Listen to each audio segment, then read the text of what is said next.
ఎక్కడో పుట్టిన పిల్ల, ఎవరో తల్లిదండ్రులు అంత ప్రేమతో పెంచిన పిల్ల ఇంటి పేరు వదిలేసింది, వంశం వదిలేసింది, తన ఊరు వదిలేసింది, తన వారిని వదిలేసింది, తన తల్లిదండ్రులను వదిలేసింది, బంధువులను వదిలేసింది, స్నేహితులను వదిలేసింది. ముక్కు ముఖం తెలియని నా కొడుకు చిటికిన వేలు పట్టుకుని నా ఇంటికి వచ్చింది. తాను మరణ సదృశమైన వేదన పొంది ప్రసవాన్ని పొందింది. నేను తాతనయ్యానని తాను పొంగిపోతాను. నా వంశాన్ని నిలబెట్టింది. మా మామగారు బాగుండాలని కోరుకుంది, మా అత్తగారు బాగుండాలని కోరుకుంది. తాను నోము చేస్తే, వ్రతం చేస్తే నా భర్త దీర్ఘాయుష్మంతుడు కావాలని అడిగింది. నిద్ర లేచి మంగళసూత్రం కళ్ళకద్దుకుంటే మా ఆయన బాగుండాలని కోరుకుంది. నా కొరకు ఆమె ఏం అడగల. తన అత్తవారి కొరకు, పుట్టింటి కొరకు.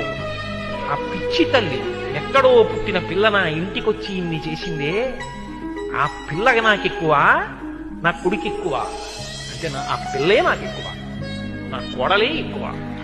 అందుకే నా తండ్రి నీకు మామ, నా అన్న నీకు బావ, తండ్రితో సమానం. నా తమ్ముడు నీకు మరిది. ఇప్పుడే పుట్టకపోయినా నీకు 2 ఏళ్ల తర్వాత కొడుకు పుట్టినా నీకు కొడుకున్న దాంతో సమానం, ఇదిగొచ్చిన కొడుకుతో సమానం. మా అమ్మకి కొడుకు ఎంతో నీకు మరిదంతే, నీకు కొడుకుతో సమానం. ఇప్పుడు ఆయనకి చెందినవన్నీ ఆమెకు చెందినవైపోతున్నాయి. అర్థమంతా